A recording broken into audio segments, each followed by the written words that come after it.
commercial agents are professionals. It's all about usually who you know them, what relationship you have with them, are you in the right circles? And with that takes time, and it usually takes endless persistence of just asking and asking and asking, and eventually one of them will say, yes, Tristan, you can buy this property. So it takes quite a bit of time to do that, but they're also expecting everything to come across professionally. They're not expecting you just to put an offer in, and then with no information about who you are, why you're making the offer, any credibility or anything about the background of you. It's not like a normal house. They want to know that you are someone that they can trust to buy the property and the deals can go through. And they're looking for one buyer, they're not looking for the next, and they don't have loads of buyers lined up. So I always make a professional offer when I'm offering on commercial property, and that's a heads of terms. So a heads of terms, it just looks formal. If you can hand that over to I need some water, to a commercial agent, they at least look at you and think, yes, he knows what he's on about, or she knows what she's doing, and she's done this before. Yeah, they'll take you seriously. Yeah. So what I do, the first thing is obvious. I put the date that I've made the offer, I put the property address in. The other bit is I use something called property data, but I always get the freehold title number, and I'll tell them what title number, what I'm expecting to be buying. I'll tell them my purchaser, and that'll usually be the seller, and then in the other case I'll then put in who the buyer is or who the developer is. And then I'll say how we intend to buy it. Is it going to be in a limited company? Is it going to be in what's called a special purpose vehicle? So a company that's just for that development. Is it that's going to go into your business? How are you going to set it up?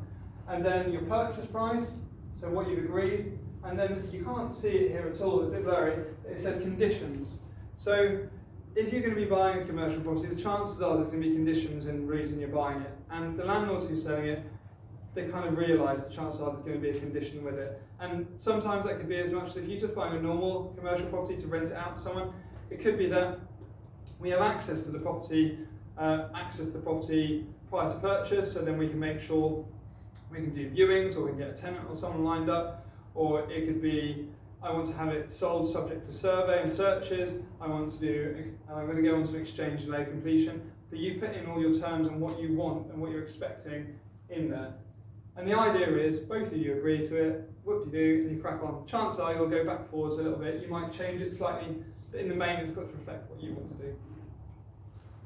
So, securing the deal. And this is where I just said about exchange with delay completion. So, there's lots of different ways to do this, but my favourite one is exchange with delay completion. It's in the middle, but most people think the best idea is to do an option. But options are great ways to be able to secure property. So an option, the idea is you turn around and offer to buy something on the basis something's going to happen. So say, for example, you get planning permission. You're going to secure that and put down, say, loads of people say, and you'll hear it all online, everyone says, an option's only £1. And it's like, well, no, an option is what you agree to. If you've got a seller on the other side who wants financial commitment from you, and they want to know you're serious, not being funny, £1 just doesn't cut it in a lot of times. So you might turn around and say to them, look, here's £5, 10 grand. It's something that makes them realise that actually you've suddenly got something on the line and that you are keen to do the deal. And you can have, for example, with it, I've had it where I've said, I'll cover your costs, I'll cover your legal costs, I'll organise help with your solicitors, and I really want to help make sure that deal gets across the line.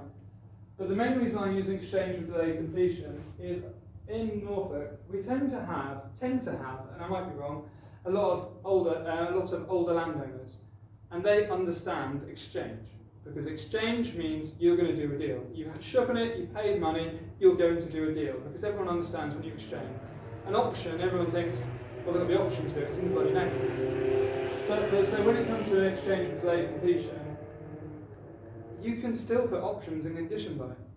So I can exchange at 5%, 10%, 15, 20, whatever you want to exchange it, you can exchange it. You can decide on that, and it then means that you've got a secure transaction. They think or know it's going to go through. But the one thing you can do is it can be subject to satisfactory survey, subject to satisfactory planning. It could be any different number of things, and satisfactory might mean something different to you than it does to me. So satisfactory might be to me is, well, it's got a bit of movement in it, but actually the price is fantastic. I can fix the movement, it's fine. But to you, you might be sitting there and thinking, movement, I don't want to touch it with a barge pole, but because you've written it subject to survey, you can still then ask for your 5% back and then go your separate ways. Sometimes I've done it, and I've done it twice this year, where we place down a non-refundable deposit and exchange, and that's usually where you've got someone who's really on the edge, really a bit unsure about what's going on, how they want the deal to go across the line, and you're just trying to make sure you lock it in because you've already got quite a way down the line, it's a decent deal, you don't want someone else to have it. But I'd only ever do that if you've got balls of steel. Anyway, that's that. So, planning. So this is just something that I've demonstrated. It's going to happen on another property that I did. But you've always got challenges along the way, and you kind of have to look at, from the very beginning, what you're looking to achieve. So you need to set out your goals for what you want. And with that, for my one, on this project, I want to make sure I've got 6 flats. I was trying to keep the neighbours happy, and I've kept the pub on side next door, and they've actually allowed me to put up my scaffolding in their garden over the winter. And their condition is, as long as you come and have all your meetings at our place, as long as you have all of your, use the toilets, use everything here, all the guys in the trades all come down here on a Friday, we're happy with you using us. And he's kind of, and he also said, I don't want any building work until September because I'm next to a river, it's when I get most of my punters. And so we've kind of, bit of a handshake, said, well, we'll do that, you keep us on side, us happy, we'll try and keep you happy. And then you want to try and keep the planners happy because it's quite easy to annoy them because they've got one idea, you've got another, you want to kind of be singing off the same hymn sheet to be able to get the deal across the line. So, and with steps on this property, the first thing that we did was and you'll see, is we got planning permission under Class O to convert it from commercial to residential. We then went down the step of getting, I said earlier about elevational amendments, so we then got elevational amendments to add windows to the outside of the property, and that then means we've got right to light. Once we've done that, we've then done something called a Section 73, which then allows you to have a material amendment to change the configuration and the layout of the property inside. And this has all been done because we've got something called nutrient neutrality in Norwich, and if I tried to put a new planning application in, I'd be completely rejected and on hold, but by changing the existing application I've got, we can keep on motoring through. Challenges with it along the way, I had the town council turn up and said, no way in hell are you ever going to build that, we don't like that. And I went into one of their presentations, sat down with them and tried to explain what I'm trying to do. Got told you're the worst thing ever, and then went back with my elevational changes because Class O meant permitted development or private